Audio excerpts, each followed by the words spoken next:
અને વ્રતમાં મનોરથ થતો હતો, મોનથાળ ઉપર મોનથાળ ઉલારે, મોનથાળ ઉપર મોનથાળ. મેં કીધું અહીંયા તો વ્રત છે, અહીંયા કાંઈ ન થાય. મેં આવું ન હોય. પછી થાય તો એમ કે વ્રતમાં આવું થઈ ગયું, થઈ જ જાય ને આવા ગાંડાવાળા કરે. અરે વ્રજમાંથી એવું થઈ ગયું તો એનો મતલબ કે એવું થોડી તને ડાયાબિટીસ નહીં થાય તને. એ તો ગમે તે થાય. આપણે પોતે વિચાર કરવો જોઈએ કે આપણને ડાયાબિટીસ છે, સમજીને ખાવું ભાઈ. પછી આ માયા મેલીને સીધો મોનથાળ ઉપર ધબેડે એ થોડી ચાલે. પોતે સમજવું જોઈએ. અને કદાચ બહુ મન થાય જરાક ખાઈ લે, તારો તૃષ્ણા બુજાઈ ગઈ, તને મનના અંદર ભાવ થયો, ખાઈ લે, તારે પૂરું કર. અને પછી તો આટલું ખાધું પછી રેવાય? પછી તો બીજો ત્રીજો ચોથો ચાલુ ને ચાલુ રહીએ. અને આ લગભગ લોકોના અંદર મેં આવું બહુ જોયું.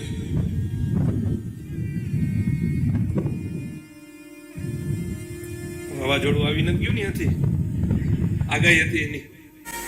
વૈષ્ણવો રસ એટલે કે સ્વાદેન્દ્રિય, કે જેની આસક્તિ આપણને કાયમી છે. મહાપ્રભુજીને ત્યારે ખબર હતી કે આ ઢાળા વગર નહીં રહી શકે, આ જેટલા બેઠા છે આ ભજ્યા વગર નહીં રહી શકે. અને એ ખબર છે કે ભજી આપી તો બીજું કઈ જોશે નહીં. આને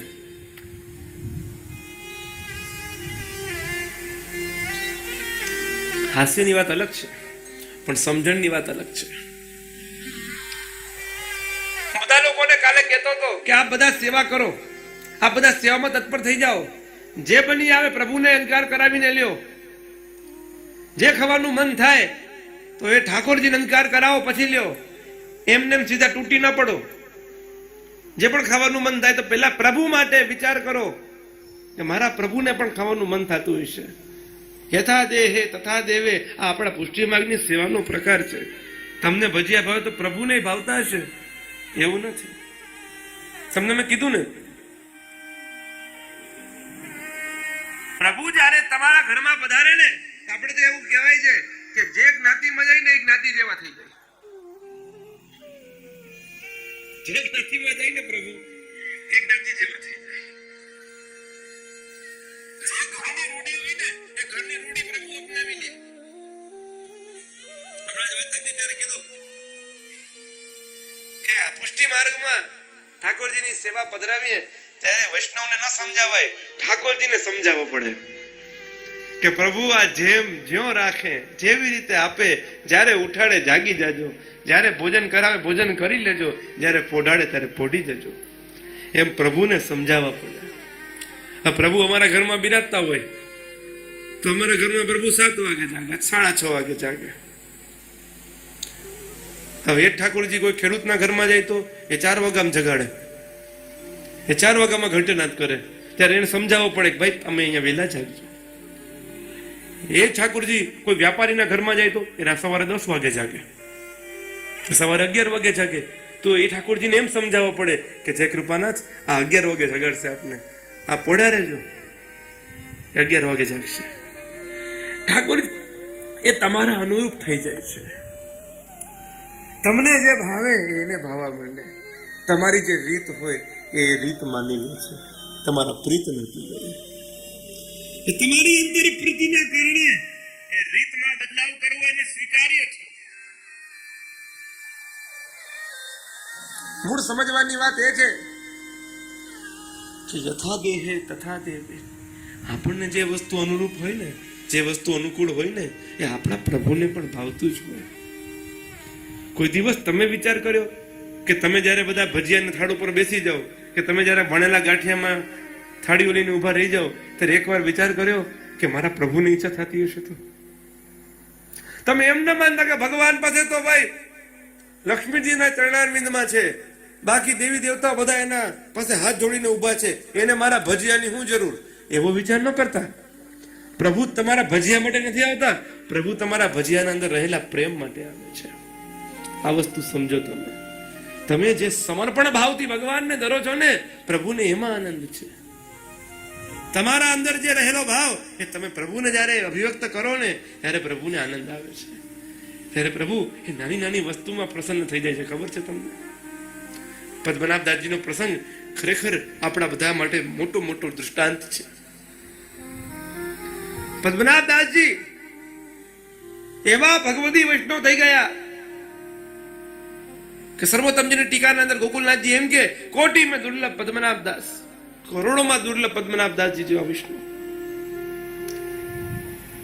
એવું ધૈર્ય ને સામર્થ્ય કોઈમાં ન હોય. પણ હે પદ્મનાભ દાસજી, પ્રભુ એની પરીક્ષા કરવામાં કઈ બાકી ના રાખ્યું. એવું દરિદ્ર આપ્યું કે 2 ટાઈમ જમવાના પૈસા પણ નહીં, એવું મંડાણ પણ નહીં, એવી વ્યવસ્થા પણ નહીં કે 2 સમય પ્રભુને, પોતે તો ઠીક પ્રભુને કઈક ભોજન કરાવી શકે. એ ભગવદીઓ હતા, એને પોતાના પેટની ચિંતા ન હોય. એને એમ થાય કે મારા પ્રભુ ભૂખ્યા છે, મારા પ્રભુને કઈ ધર્યું નથી, મારા ઠાકોરજીને કઈક હું ધરું. એ ભાવ એ લોકોને હતો. અને પદ્મનાભ દાસજી જયારે ઠાકોરજીની સેવા, મથુરાધીશની સેવા કરતા, અને એ સેવા કરતા કરતા જયારે એકવાર મનના અંદર ભાવ થયો, મનના અંદર ગ્લાનિ ઉત્પન્ન થઈ કે અરે ઠાકોરજીને અહીંયા પધરાવ્યા, મારાથી કઈ સેવા બનતી નથી. કદાચ હું પ્રભુને શ્રમ આપી રહ્યો છું, હું તો ભૂખ્યો સુઈ જઈશ પાણી પીને, પરંતુ મારા પ્રભુ, એના માટે હું શું કરીશ?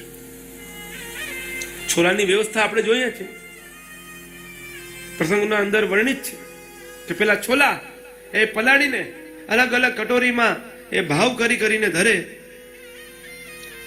એકમાં કટોરીમાં છોલા મૂકીને એમ કહે આ દાળ છે, એક કટોરીમાં કહે આ ભાત છે, એક કટોરીમાં કહે આ શાક છે, એક કટોરીમાં કહે આ ખીર છે, એક કટોરીમાં મૂકીને કહે આ કઢી છે. પ્રભુ આરોગો, અને આરોગતા જાય ઠાકોરજી, પરંતુ મનના અંદર પદ્મનાભ દાસ કરુણ ભાવ અનુભવ કરતા જાય, ખેદ અનુભવ કરતા જાય.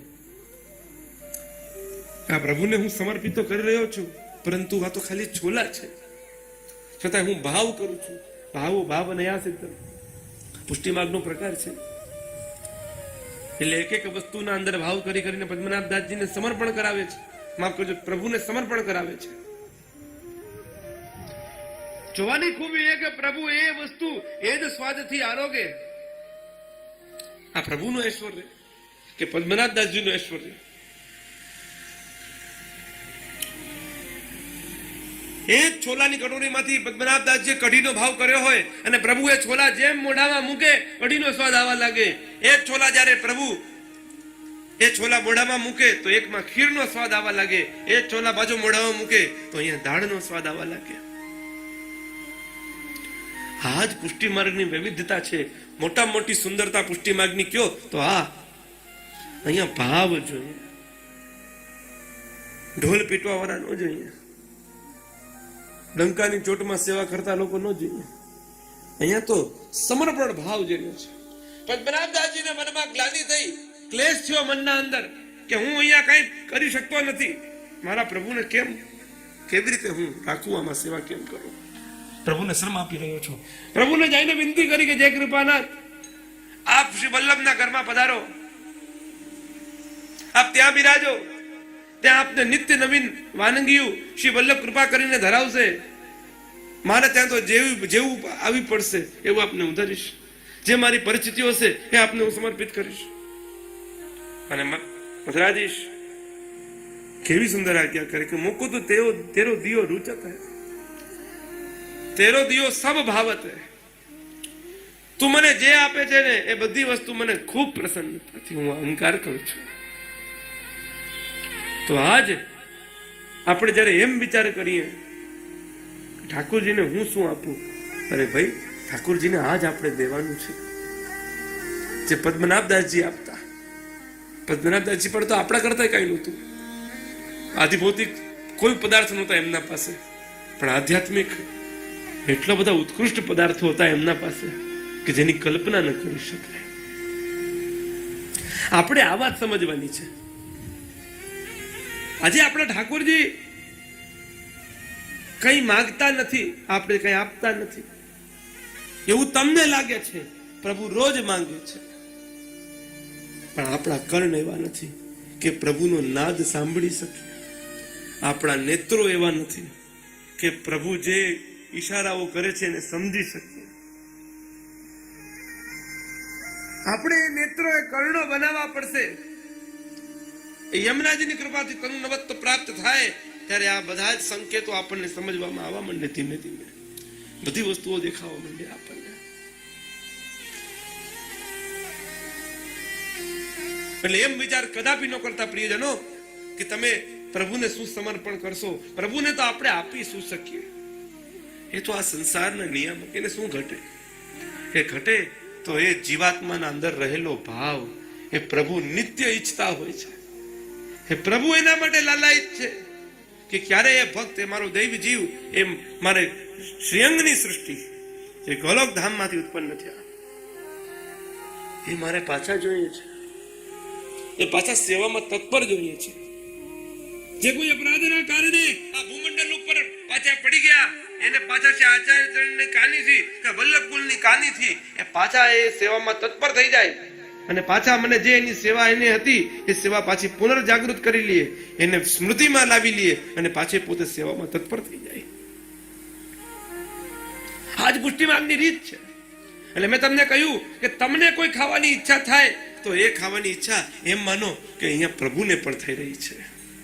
ઠાકોરજી પણ એ વસ્તુ માંગી રહ્યા છે. આ સંકેત છે. એટલે હું તમને કહું કે શ્રેષ્ઠ સમર્પણ સેવા કરો. ઠાકોરજીને ધરીને લ્યો બીઓમાં. કેમ કે લગભગ લોકો એટલા બધા મેં જોયા કે અંસખડીથી બપોર જ નથી આવતા. સેવા કરે તો દૂધ ગર, અંસખડી સુધી તો બસ હવે હદ થઈ ગઈ. આથી બધા રમાનાથી નહીં થાય. શું કામ? તમને મનથી ન થાય કે હા, જે હું સુંદર સુંદર સામગ્રી હું મારા પતિને, મારા છોકરાઓને, આ બીજા બધા સગાવાલાઓને હું લેવડાવું તો મારા પ્રભુને કેમ ના લેવડાવી શકું? એકવાર તમને હું મનના અંદર ભાવ નથી આવતો કે મારા પ્રભુને પણ હું મારા હાથથી કંઈક સિદ્ધ કરાવીને ઇનકાર કરું? સંસારના લોકો તો વાહ વાહ કરે, કદાચ આપણે કઈક વસ્તુ બનાવી હોય અને પ્રભુ એમ કહી દે વાહ બહુ સરસ બનાવ્યું, આ સાંભળવા માટે તો આપણા કર્ણ તરસી રહ્યા છે. જ્યારે આપણા પ્રભુ આપણને એમ કહી દે કે આ તો આ વસ્તુ વાનગી બહુ સરસ બનાવી તે, એવું કહી દે તો શું બાકી રહે આપણા માટે? વૈષ્ણવો, શું બાકી રહે? એ જગત જીતી લીધું આપણે, એ વિજય થઈ ગયા સંસારમાં. પછી કાંઈ બાકી રહેતું નથી પ્રાપ્ત કરવા માટે. આ એક જ વસ્તુ પ્રાપ્ત કરવાની છે કે જ્યારે આપણે એ શુદ્ધ ભાવથી જે આપણાથી બની આવે પણ પ્રભુને આપણે આપણા હાથથી બનાવીને ધરીએ કંઈક, અને પ્રભુ એ આસ્વાદન પોતાના શરીરથી જ્યારે આરોગતા હોય એ આનંદ અદભુત છે વિષ્ણુ. એની કલ્પના ન કરી શકાય. ઠાકોરજીને ભોગ ખાવા માટે ન ધરો, પ્રભુની પ્રસન્નતા માટે ધરો. એક માતા પોતાના બાળકને જ્યારે દુગ્ધપાન કરાવતી હોય એ સમયે એની એક એક ભાવનાઓ, એની એક એક લાગણીઓ પોતાના પુત્ર કે પુત્રી માટે એમ જાતી હોય કે જલ્દી હજી વ્યવસ્થિત લઈ લો. એને ગમે તેટલું દુખતું હોય જુદામાં એ બાળકની પ્રેમમાં એટલો બધો એ માતા મશગુલ થઈ જાય એ પોતાના બધા દુઃખ દર્દો દેખાતા કરે, દૂર વહી જાય. અને એને સંતૃપ્ત કરવા માટે એ ગમે એવી આપદાઓ ઝેલે. અને તમે લોકો બધા જેલી છે. જ્યારે તમે પણ પુત્રોને જન્મ આપ્યા એ સમય તમે એનું બધા જ કાર્યો કર્યા છે. એને ખવડાવવું, પીવડાવવું, તે બધું કર્યું. એક સંસારના લોક, એક સામાન્ય લૌકિક પુત્ર માટે આપણે આટલું બધું કરી લઈએ અને યશોદાજીના નંદનંદન માટે આપણે કંઈ નથી કરતા. કેમ કે આપણે એને પુત્ર માનતા જ નથી. આપણે એને ભગવાન માનીએ છીએ. અને પુષ્ટિ માર્ગમાં પ્રભુ ભગવાન બનીને નથી આવતા. પ્રભુ કા તમારા પ્રિયતમ, કા તમારા પતિ, અને કા એવો બધો કિશોર ભાવમાં લૌકિક બુદ્ધિ થતી હોય તો તમારા પુત્ર બનીને આવે છે. અને હું તો એમ માનું કે સૌથી વધારે શ્રેષ્ઠ પુત્ર ભાવ રાખો કે જેમાં લૌકિક બુદ્ધિ ન થાય. પહેલો પ્રયાસ પુત્ર ભાવનો કરો. અને હું સ્ત્રીઓને તો ખાસ કહું કે તમે તો પુત્રોને જન્મ આપ્યા છે, તમે તો બાળકોને જન્મ આપ્યા છે. તમે તો જાણો ને કે એ ઉર્મિઓ, લાગણીઓ બાળક પ્રત્યે કેવી હોય. જ્યારે એ પહેલી વાર જ્યારે આપણી કોખથી કોઈ બાળક જન્મ્યો હોય અને એ જ્યારે આપણા ખોળામાં આપે એ બાળકને લેવાનો આનંદ કેવો હોય તમે પણ જાણ્યો હશે જીવનમાં. તો એક સંસારી બાળકને જ્યારે ગોદીમાં લેવાની આટલું બધું મજા આવતી હોય તો જ્યારે એ સંસારાતીત એ સાક્ષાત નંદરાજ કુમાર જ્યારે આપણા ખોડામાં બિરાજતા હોય, આહા, એનું શું આનંદનું વર્ણન કરવું, એ આપણી શક્તિના બહાર છે વર્ણન કરવું. એ લૌકિક બાળકને પણ જ્યારે તમે જોયું હોય ને, આપણા બાળક હોય, બહુ નાનો હજી જન્મ્યો હોય, 1 મહિનો 2 મહિનો થયો હોય, અને અચાનક એ હસતા શીખે એટલે પહેલી વાર તમારા સામે જ્યારે હસે ત્યારે તો આપણો આનંદનો પાર ન રહે. આ જોવું તો કેવો દાંત કાઢે છે, એમ કરતા કરતા એના દાદા પાસે લઈ જઈએ, એના દાદી પાસે લઈ જઈએ, એના પિતા પાસે લઈ જઈએ, એની ફૈબા પાસે લઈ જઈએ, એમ બધાને કે જો હમણાં હસશે, જો આમ કર હમણાં હસશે, જો આમ કર હમણાં હસશે. અને એને એક સ્મિત આવે ત્યારે આપણે બધાને આમ બધું ઠાક ઉતરી જાય, એ માતાની ભૂખ શાંત થઈ જાય, એ માતાની તૃષ્ણા શાંત થઈ જાય, એ માતાના બીજા કોઈ પણ વિચારો શાંત થઈ જાય, એને કોઈ પણ કામ કાજ બધા કોઈ બાધા ન કરે. કેમ કે એક સ્મિત ઉપર એટલી બધી મોહિત થઈ ગઈ બાળક. વિચાર કરો કે આ તો લૌકિક બાળક છે, જ્યારે તમારા જ બાલકૃષ્ણ પ્રભુ તમારા ઘરના અંદર બિરાજમાન છે, એ પ્રભુ જ્યારે પ્રગટ થઈને તમને સ્મિત આપશે તો કદાચ એવો વિચાર કરો, એ સ્મિત આપશે કદાચ હૃદયની ધડકન પણ ઊભી રહી જાય. કેમ કે સ્મિત એટલી બધી અદભુત હોય છે. એ સંસારી બાળકની સ્મિતમાં પણ આપણે આટલા નિમગ્ન થઈ જતા હોય તો આ તો અલૌકિક સાક્ષાત પરમાત્મા છે. અને પરમાત્મા જ્યારે શિશુ રૂપ ધારણ કરી અને આ વ્રજભક્તોના ખોડામાં આવીને રમવા લાગે ત્યારે એ શું અનુભૂતિ કરાવતા હોય, એ અવર્ણનીય છે, અકલ્પનીય છે.